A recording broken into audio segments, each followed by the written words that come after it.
Hi ಅಲ್ಲೂ ನಮಸ್ಕಾರ ಸ್ನೇಹಿತರೆ. ಇಲ್ಲಿ ಗೌರಿ ಎಲ್ಲರ ಮುಂದೆ ಅತ್ತೆಗೆ ಸರಿತಾಗೆ ಸಖತ್ತಾಗಿ ತಿರುಗೇಟನ್ನು ಕೊಟ್ಟು ಮಾಸ್ಟರ್ ಸ್ಟ್ರೋಕೆ ಕೊಡ್ತಿದ್ದಾರೆ. ಅತ್ತೆ ಸರಿತಾ ತಂಡ ಹೊಡೆಯೋ ಪರಿಸ್ಥಿತಿ ಬಂದಿದೆ. ಹಾಗಿದ್ರೆ ಏನಾಯಿತು, ಏನು ಕಥೆ, ಇದು ಎಲ್ಲವನ್ನ ಕೂಡ ತಿಳ್ಕೋಬೇಕು ಅಂದರೆ ಈಗಲೇ ನಮ್ಮ ಈ ಚಾನಲ್ನ ಸಬ್ಸ್ಕ್ರೈಬ್ ಮಾಡಿ, ಹಾಗೆ ಈ ಒಂದು ವಿಡಿಯೋವನ್ನು ಪೂರ್ತಿಯಾಗಿ ನೋಡೋದನ್ನು ಯಾವುದೇ ಕಾರಣಕ್ಕೂ ಕೂಡ ಮರಿಬೇಡಿ. ಇಲ್ಲಿ ಗೌರಿ ನನ್ನ ಬದುಕಲ್ಲಿ ಆಟ ಆಡಿದಾಳೆ, ಅವಳಿಗೆ ಸರಿಯಾಗಿ ಬುದ್ಧಿ ಕಲಿಸಬೇಕು ಅಂತ ಹೇಳಿ ಧೈರ್ಯ ತಗೊಳ್ಳಿಕ್ಕೆ ಕೂಡ್ದು ಇಲ್ಲಿ ವಿವೇಕ್ ಚಕ್ರವರ್ತಿ ಅವರು ಗೌರಿ ಒಂದು ಇರ್ತಕ್ಕಂಥ ಸ್ಟೋರ್ ರೂಮ್ಗೆ ಹೋಗೋದಕ್ಕೆ ಸಿದ್ಧವಾಗ್ತಾರೆ. ಸ್ಟೋರ್ ರೂಮ್ ಹತ್ರ ಬರ್ತಾರೆ. ಬಟ್ ಇಲ್ಲಿ ಗೌರಿ ರೂಮಲ್ಲಿ ಕುಳಿತುಕೊಂಡಿದ್ದಾಳೆ, ಕಣ್ಣೀರು ಹಾಕ್ತಿದ್ದಾಳೆ ತನ್ನ ಪರಿಸ್ಥಿತಿ ಬಗ್ಗೆ. ಯಾಕಂದರೆ ಇಲ್ಲಿ ಗೌರಿ ಇರ್ತಕ್ಕಂಥ ಸ್ಟೋರ್ ರೂಮ್ಗೆ ಬಂದು ಇಲ್ಲಿ ಯಾವುದೇ ಕಾರಣಕ್ಕೂ ಗೌರಿ ಗಂಡನ ರೂಮಿಗೆ ಹೋಗಬಾರ್ದು ಅಂತ ಹೇಳಿ ಗೌರಿ ವ್ಯಕ್ತಿತ್ವಕ್ಕೆ ಮಸಿ ಬಳಿದು ಗೌರಿ ವ್ಯಕ್ತಿತ್ವಕ್ಕೆ ಅವಮಾನ ಮಾಡಿ ಸರಿತವರು ಲಾಕ್ ಹಾಕೊಂಡು ಹೋಗಿರ್ತಾರೆ. ಕೀನ ಅಲ್ಲೇ ಇಟ್ಟು ಹೋಗಿರೋದ್ರಿಂದ ವಿವೇಕ್ ಬಂದು ಡೋರ್ ಹೊಡಿತಿದ್ದಾರೆ, ಓಪನ್ ಮಾಡು ಪುಣ್ಯವತಿ ಅಂತ. ಆದರೆ ಇಲ್ಲಿ ಗೌರಿ ಯಾಕೆ ಇವ್ರು ಬಂದಿದ್ದಾರೆ ಅಂತ ಅಂದ್ಕೊಂಡೆ ತಬ್ಬಿಬ್ಬಾಗ್ತಿದ್ದಾಳೆ. ಅಲ್ಲೇ ಇರ್ತಕ್ಕಂಥ ಕೀನ ತಗೊಂಡಿದ್ದೆ, ಡೋರನ್ನ ಓಪನ್ ಮಾಡಿದ್ದೆ, ಒಳಗಡೆ ನುಗ್ಗೋದಕ್ಕೆ ವಿವೇಕ್ ಮುಂದಾಗ್ತಾರೆ. ಆದರೆ ದಯವಿಟ್ಟು ಒಳಗಡೆ ಬರಬೇಡಿ ಅಂತ ಹೇಳಿ ಗೌರಿ ಹೇಳ್ತಿದ್ದಾಳೆ. ಆದರೂ ಕೂಡ ಇಲ್ಲಿ ವಿವೇಕ್ ನೀನು ಯಾರು ನನ್ನನ್ನು ಬರಬೇಡ ಅಂತ ಹೇಳೋದಕ್ಕೆ, ಇದು ನನ್ನ ಮನೆಯಲ್ಲಿ ಒಳಗಡೆ ಬರಬೇಕಾ ಬೇಡವಾ ಅಂತ ನಿನ್ನ ಪರ್ಮಿಷನ್ ತೊಗೊಂಡು ಬರಬೇಕಾ, ನನ್ನ ಇಷ್ಟ, ನಾನು ಬರ್ತೀನಿ ಅಂತ ಹೇಳ್ತಾರೆ. ದಯವಿಟ್ಟು ಬರಬೇಡಿ ಅಂತ ಹೇಳಿ ವಿವೇಕ್ನನ್ನು ಅವಾಯ್ಡ್ ಮಾಡುವುದಕ್ಕೆ ಇಲ್ಲಿ ಗೌರಿ ಮುಂದಾಗ್ತಿದ್ದಾಳೆ. ಬಟ್ ಆದರೂ ಕೂಡ ವಿವೇಕ್ ಒಳಗಡೆ ನುಗ್ಗೆ ಬಿಡ್ತಾರೆ. ಎಲ್ಲಿ ನಿಂದು ಸೈನು, ಎಲ್ಲಿ ನಿನ್ನ ಸಿಗ್ನೇಚರು, ಯಾಕೆ ಮುಖಕ್ಕೆ ಇದೇ ಹಾಕ್ಕೊಂಡೆಲ್ಲ, ನೀನು ಪರ್ದೆ ಹಾಕ್ಕೋಬೇಕಲ್ವ, ನೀನು ಒಂದು ಮುಸ್ಕನ್ನ ಹಾಕೊಳ್ದೆ ನಿಂತ್ಕೊಂಡಿದ್ಯಲ್ಲ ನೀನು. ರೂಮಿಗೆ ಬರುವುದಕ್ಕೆ ಎಲ್ಲ ರೆಡಿ ಆಗಿಬಿಟ್ಟು ತಯಾರಿ ಮಾಡ್ಕೊಂಡ್ಬಿಟ್ಟಿದ್ಯಾ, ಇದೆಲ್ಲ ನಿಂದೆ ಪ್ಲಾನ್ ಅಲ್ವಾ, ಎಲ್ಲ ಪ್ಲ್ಯಾನ್ ಮಾಡಿಕೊಂಡೆ ನನ್ನ ಮದುವೆ ಆಗಿದೆಯಾ ಅಲ್ವಾ ಅಂತೆಲ್ಲ ಹೇಳ್ತಿದ್ದಾರೆ. ಜೊತೆಗೆ ದಯವಿಟ್ಟು ಇಲ್ಲಿಂದ ಹೊರಟೋಗ್ಬಿಡಿ ಅಂತ ಹೇಳಿ ವಿವೇಕ್ ನನ್ನ ರಿಕ್ವೆಸ್ಟ್ ಮಾಡ್ಕೊತಿದ್ದಾಳೆ ಗೌರಿ. ಆದರೆ ಯಾವುದೇ ಕಾರಣಕ್ಕೂ ಇಲ್ಲಿಂದ ಹೊರಡೋಕ್ಕೆ ಸಾಧ್ಯನೇ ಇಲ್ಲ. ನನಗೇನು ಅನ್ನೋದನ್ನು ನಿನಗೆ ತೋರಿಸ್ಲೇಬೇಕು. ಇವತ್ತು ನಿನ್ನ ಕತೆ ಅಷ್ಟೇ, ಹಾಗೆ ಹೀಗೆ ಅಂತ ಹೇಳಿ ಗೌರಿ ಮೇಲೆ ಎಗ್ರೋದಕ್ಕೆ ಮುಂದಾಗ್ತಿದ್ದಾರೆ. ಬಟ್ ಇಲ್ಲಿ ಗೌರಿ ತುಂಬ ಅಂದರೆ ತುಂಬ ಅವಾಯ್ಡ್ ಮಾಡ್ತಾಳೆ. ಜೊತೆಗೆ ಇಲ್ಲಿ ಗೌರಿ ಬಗ್ಗೆ, ವ್ಯಕ್ತಿತ್ವದ ಬಗ್ಗೆ ಇಲ್ಲದೇ ಇರ್ತಕ್ಕಂಥ ಒಂದಷ್ಟು ವಿಷಯಗಳನ್ನ ಇಲ್ಲಿ ವಿವೇಕ್ ಹೇಳ್ತಾರೆ. ಮೋಸ, ಸುಳ್ಳು, ಹಾಗೆ ಹೀಗೆ ನಿನ್ನನ್ನು ಮೋಸ ಮಾಡ್ದೆ ಅಂತ ಎಲ್ಲವನ್ನ ಕೂಡ ತಿಳಿಸ್ತಾರೆ. ನನ್ನ ಬದುಕನ್ನೇ ಹಾಳು ಮಾಡಿಬಿಟ್ಟೆ ವಿವೇಕ್ ಚಕ್ರವರ್ತಿ, ಬದುಕನ್ನೇ ಬರ್ಬಾದ್ ಮಾಡಿಬಿಟ್ಟೆ. ನೀನು ನನ್ನ ಬದುಕಲ್ಲಿ ಬಂದಮೇಲೆ ನನ್ನ ಬದುಕಿ ನುಚ್ಚುನೂರು ಆಗೋಯ್ತು, ನನ್ನ ಬದುಕಿಗೆ ಅರ್ಥವೇ ಇಲ್ವಾಗ ಆಗೋಯ್ತು ಅಂತ ಹೇಳಿ ವಿವೇಕ್ ಗೌರಿಯ ವ್ಯಕ್ತಿತ್ವಕ್ಕೆ ಬಸಿ ಬಳಿಯೋ ಕೆಲಸಕ್ಕೆ ಮುಂದಾಗ್ತಾರೆ. ಬಟ್ ಆದರೂ ಕೂಡ ಇಲ್ಲಿ ಗೌರಿ ಏನದು ಕುಡಿದು ಬಂದಿದ್ದಾರೆ, ಏನಪ್ಪ ಮಾಡೋದು, ಇವರನ್ನು ತಡೆಯೋಕೆ ಆಗ್ತಿಲ್ವಲ್ಲ, ಹೆಚ್ಚು ಕಡಿಮೆ ಆದರೆ ಏನು ಮಾಡೋದು ಅಂತ ಅಂದ್ಕೊಂಡು ಯೋಚನೆ ಮಾಡ್ತಿದ್ದಾಳೆ.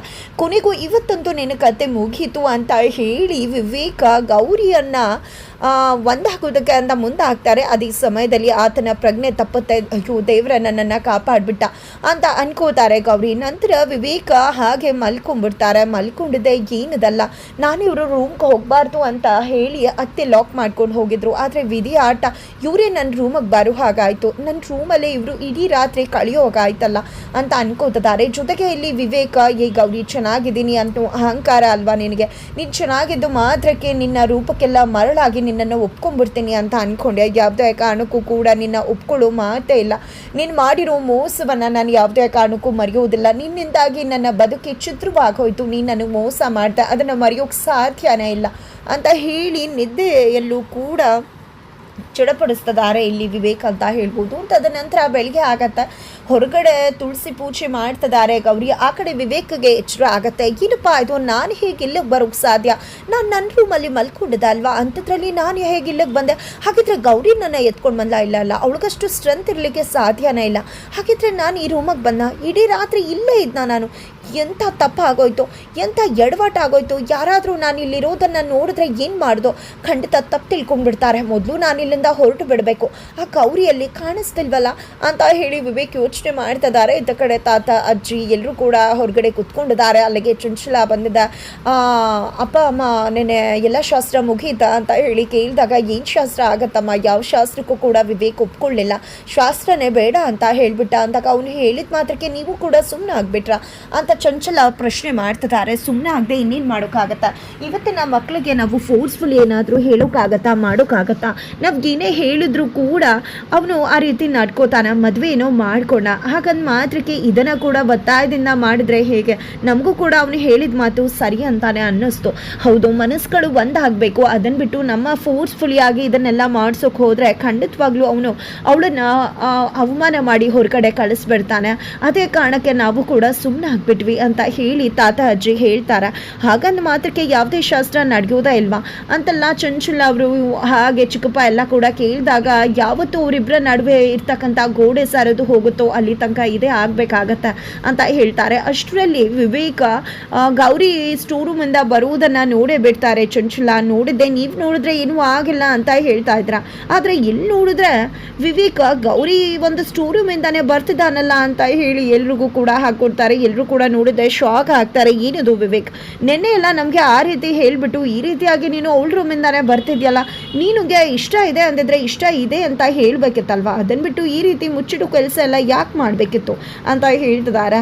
ಅಷ್ಟರಲ್ಲಿ ಇಲ್ಲಿ ಈಗ ಸರಿತವರು ಕೂಡ ಇದ್ದಾರೆ. ಸರಿತವ್ರಂತೂ ನನ್ನ ಮಗನಿಗೆ ಇಷ್ಟ ಇದ್ದಿದ್ರೆ ಅವನೇ ಇದನ್ನೆಲ್ಲ ಮಾಡ್ಕೊಂಡಿದ್ದಿದ್ರೆ ಇಷ್ಟಪಟ್ಟು ನಾನು ಕೂಡ ಇದಕ್ಕೆ ಒಪ್ಕೋತಿದ್ದೆ. ನನ್ನ ಮಗ ಏನೇ ತೀರ್ಮಾನ ಮಾಡಿದ್ರು ಕೂಡ ಕರೆಕ್ಟಾಗಿ ತೀರ್ಮಾನ ಮಾಡ್ತಾನೆ, ಅವನ ನಿರ್ಧಾರ ಕರೆಕ್ಟಾಗಿ ಇರುತ್ತೆ ಅಂತ ಇಷ್ಟೊತ್ತು ವಾದ ಮಾಡ್ತಾ ಇದ್ರು. ಬಟ್ ಯಾವಾಗ ವಿವೇಕ್ ಗೌರಿ ರೂಮಿಂದ ಬಂದು ಇಲ್ಲಿ ಅಮ್ಮಂಗೂ ಕೂಡ ಅಚ್ಚರಿ ಆಗ್ತದೆ. ಏನಪ್ಪ ವಿವೇಕ ಗೌರಿ ರೂಮಿಂದ ಬಂದಿದ್ಯಲ್ಲ ಅಂತ ಹೇಳಿ ಚಿಕ್ಕಪ್ಪ ಕೂಡ ಪ್ರಶ್ನೆ ಮಾಡ್ತಿದ್ದಾರೆ.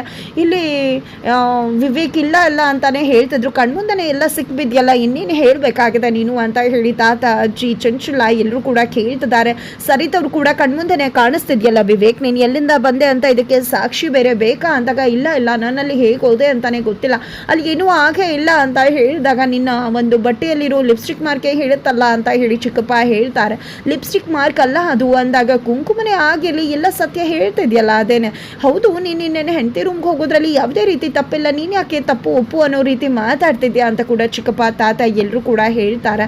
ಹೋ ಪಾಪ, ನಿನಗೆ ನಿನ್ನ ಹೆಂಡತಿ ಕೈ ತೋಳೆ ನಿಜಕ್ಕೂ ಕೂಡ ಬೇಕಾಗಿತ್ತು ಅನಿಸುತ್ತೆ, ಅದಕ್ಕೆ ಆ ರೂಮ್ ಬೇಡ ಅಂತ ಹೇಳಿದೆಯಾ? ಎಲ್ಲಾದರೂ ಆಗಲಿ ಬಿಡು, ನೀವು ಒಂದಾಗೋದು ಮುಖ್ಯವಾಗಿತ್ತು ಅಷ್ಟೇ, ಇಷ್ಟೆಲ್ಲ ಪ್ರೀತಿ ಇಟ್ಕೊಂಡು ಇಷ್ಟೆಲ್ಲ ನಾಟಕ ಮಾಡೋ ಅವಶ್ಯಕತೆ ಇತ್ತ ಅಂತ ಚಿಕ್ಕಪ್ಪ ಕೇಳ್ತಾರೆ. ಬಟ್ ಇಲ್ಲಿ ಇಲ್ಲ, ಅಲ್ಲೇನು ನಡೆದೇ ಇಲ್ಲ ಅಂತಾನೆ ವಿವೇಕ್ ಹೇಳ್ತಿದ್ದಾರೆ. ಈ ಕಡೆ ಚಂಚಲಾಗಿ ಏನು ನಂಬಬೇಕು ಗೊತ್ತಾಗ್ತಿಲ್ಲ. ಬಿಕಾಸ್ ಇವರಿಬ್ರು ಒಂದಾಗಬಾರ್ದು ಅಂದ್ಕೊಂಡಿದ್ರು, ಇಲ್ಲಿ ನೋಡಿದ್ರೆ ಬೇರೆದೇ ಕತೆ ನಡೀತದೆ, ಇವ್ನು ನೋಡಿದ್ರೆ ಇಲ್ಲ ಅಂತದಾನೆ, ನಿಜಕ್ಕೂ ಆಗಿದ್ದೇನು ಅಲ್ಲಿ ಅಂತ ಚಂಚಲ ಅನ್ಕೊಳ್ಳೋದಕ್ಕೂ ಗೌರಿ ಅಲ್ಲಿಗೆ ಎಂಟ್ರಿ ಕೊಡ್ತಾರೆ. ಗೌರಿ ಎಂಟ್ರಿ ಕೊಡ್ತಿದ್ದಾಗನೇ, ಹೇಳು ಗೌರಿ, ಅಲ್ಲಿ ಏನಾಯಿತು ಅನ್ನೋದನ್ನು ಹೇಳು, ಅಲ್ಲಿ ಏನೂ ಆಗಿಲ್ಲ ಅನ್ನೋದನ್ನು ಹೇಳು ಅಂತ ವಿವೇಕ್ ಹೇಳಿದಾಗ, ನಾನೇನು ಹೇಳಬೇಕು, ನೀವೇ ಎಲ್ಲ ಹೇಳಿ ಅಂತ ಹೇಳ್ತಾರೆ ಗೌರಿ. ನನಗೆಲ್ಲ ಮರ್ತು ಹೋಗಿದೆ, ನೀನೇ ಹೇಳು ಅಂತ ಹೇಳಿ ವಿವೇಕ್ ಹೇಳಿದಾಗ, ನನಗೂ ಯಾವುದೂ ಕೂಡ ನೆನಪಾಗ್ತಿಲ್ಲ ಅಂದಾಗ, ಏನು ನಡೀತದೆ ಅಲ್ಲಿ, ಇಬ್ಬರು ಕೂಡ ಮರ್ತು ಹೋಗಿದೆ, ನೆನಪಿಲ್ಲ ಅಂದರೆ ಏನು ಅರ್ಥ ಅಂತ ಚಂಚಲ್ ಅವರು ಪ್ರಶ್ನೆ ಮಾಡ್ತಾರೆ.